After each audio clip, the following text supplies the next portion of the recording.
Hammaga salom obunachilar va obuna bo'lmagan nigirlar.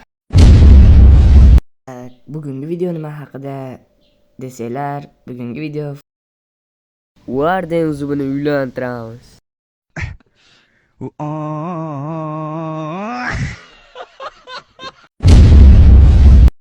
Hazilam o'z yo'liga. Qaroqcha bugungi videomizda sizlarga Minecraftdagi animatsion rasmlar, panellarda qayerdan tekinga qilishni o'rgatib chiqaman.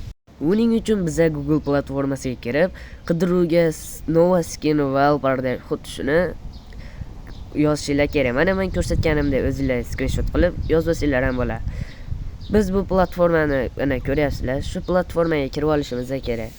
Platforma umuman qatma ishlaydi. Bu Prisma 3D. Masalan, men Prisma 3D yasaganim uchun bu menga kerak emas. Lekin sizlar agar Minecraft endi boshlab bot yasashda bot bo'lsanglar, shundan foydalanishinglarni maslahat beraman.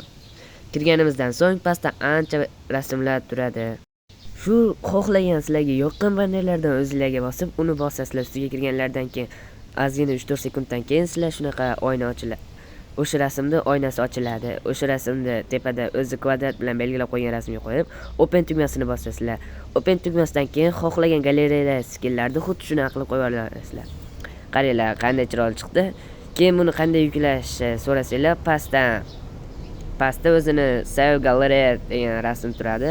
Fayl yuklab olib tasdiqlang. Bu o'sha galereyaga tushdi. O'zim shuni videomiz tamom. Kanalga obuna bo'lib, like bosib qo'yinglar.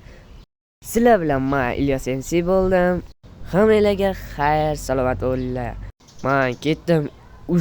Warden o'zimni topib, uni to'yiga tayyorgarlik qilish kerak.